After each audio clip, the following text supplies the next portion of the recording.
आगे बढ़ते हैं। ख क्वेश्चन, निम्नलिखित कृतियों में से किसी एक कृति के लेखक का नाम लिखिए।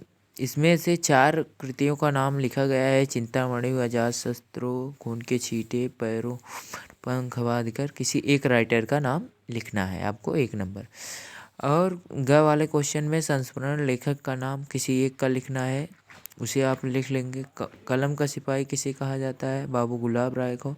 इसे भी आप चेकआउट कर लेंगे।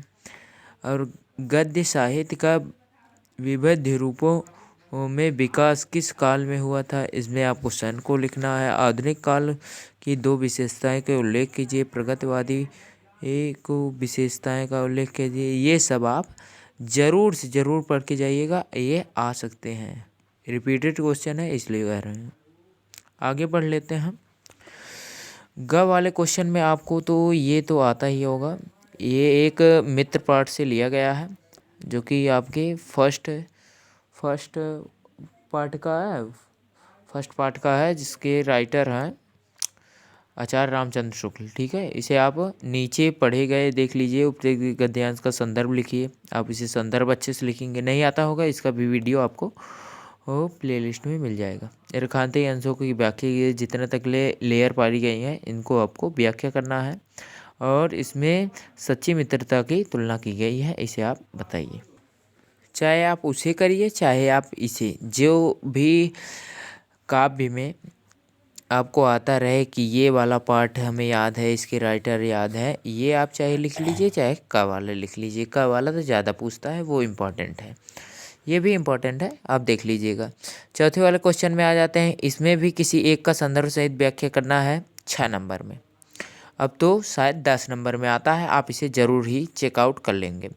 इसमें क ख वाले में से किसी एक का खूब बढ़िया से लिखिए आइएगा। इससे तो बहुत बढ़िया से पढ़ाएं हैं, ठीक है। इसलिए वीडियो को अंत तक ले ज़रूर बने रहिए और अपने फ्रेंड में ज़रूर शेयर करिएगा। आगे बढ़ लेते हैं।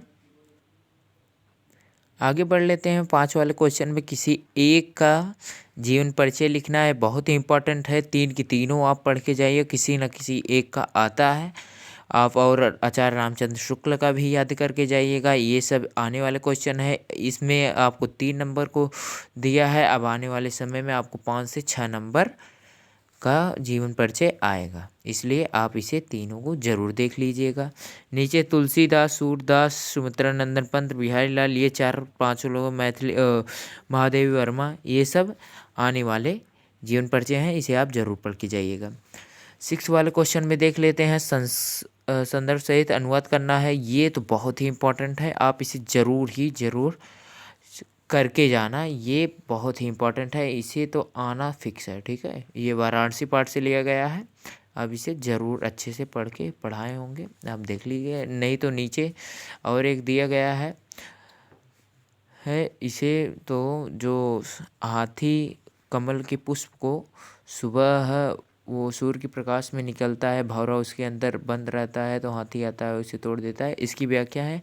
आप जैसे टाइम रहता है तो आपको इसके विस्तार में बताते हैं, इसलिए हमारे पास आपको ज़्यादा से ज़्यादा क्वेश्चन प्रोवाइड करना है, इसलिए हमें फास्ट गति से बताना पड़ रहा है, ठीक है। आपको एक श्लोक याद करके जाना है, जो कि इस पाठ्य पुस्तक में कंठस्थ कोई श्लोक लिखित भी एक भी प्रश्न न आया हो 2 नंबर का, आने वाले समय में आपको इसको 4 नंबर में पूछेगा, ठीक है। इसे आप एक श्लोक जरूर याद करके जाइएगा, जो कि इस पेपर में पूरे पाठ से उस पाठ में से वो क्वेश्चन एक भी नहीं लिया गया हो। नीचे 2 प्रश्नों का उत्तर दीजिए। निर्चीर विस्मय में हंस का विशेषता अस्ति और पर्यट स्वप्ने कुत्र उपागच्छति। इसमें में से किसी 2 का आपको संस्कृत में उत्तर देना है। हास्य रस एवं करुण रस को परिभाषित कीजिए उदाहरण सहित। मोस्ट इंपॉर्टेंट रिपीटेड क्वेश्चन, उत्प्रेक्षा, रूपक, उपमा, तीनों को पढ़ के जाइए। 2 तो आएगा। और रोला छोटा ये भी इम्पोर्टेंट है। दोहा, ये सब पढ़ के जाइए, आपको 2-2 नंबर क्लियर हो जाएगा। आगे बढ़ लेते हैं। तीसरे वाले क्वेश्चन में मेल उपसर्ग बनाना है, बहुत इंपॉर्टेंट 3 का बनाना है। आप इसे देख लीजिएगा। उपसर्ग जो कि आगे से जोड़ा जाता है, प्रत्यय जो कि वर्ड के पीछे से जोड़ करके शब्द के अर्थ को बदल दे, वो है, ये आप देख लेंगे। समास विग्रह कर दीजिए किसी 2 का। इसमें वैसे चौराहा का है, बहुत ही इंपॉर्टेंट, राधा कृष्ण का है, इंपॉर्टेंट है। इसमें 4 को पढ़ के जाइए, कोई ना कोई तो आ ही जाएगा। 2 का तत्सम रूप लिखिए, 2 का किसी एक का, 2 का आप लिख लेंगे, 2 नंबर आपका बन जाएगा। और इसमें 2-2 का पर्यायवाची बहुत इंपॉर्टेंट है, सब पढ़ के जाइए, आ सकता है।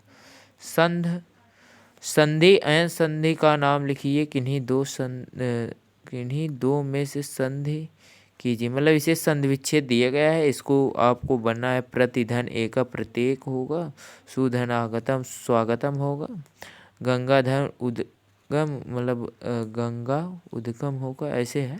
अब इसे जरूर चेकआउट कर लेंगे। रूप लिखना है, चतुर्थी विभक्ति एक वचन, फल का या यश का, तद का, स्त्रीलिंग और ईसुमत का, ठीक है। 4 पढ़ के जाइए।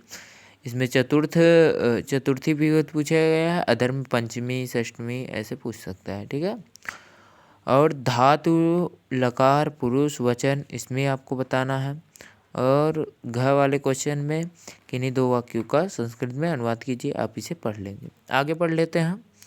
किसी एक विषय पर निबंध लिखिए, किसी मैच का आंखों में देखना का वर्णन, सफलता का रहस्य, बेरोजगारी की समस्या, सारे जहां से अच्छा हिंदुस्तान हमारा, वृक्ष मानो के सच्चे हिस तैसी। इसे आप बहुत ही अच्छे से पढ़ के जाइए, 5वां वाला इम्पोर्टेंट है।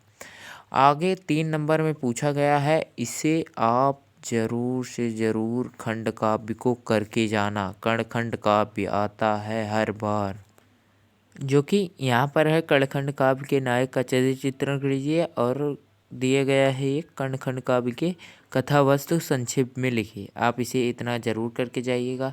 हम आशा करते हैं दोस्तों आपको सब समझ में आ गया है। और इसका सॉल्यूशन पाने के लिए आपको हमारे प्लेलिस्ट में जाना है।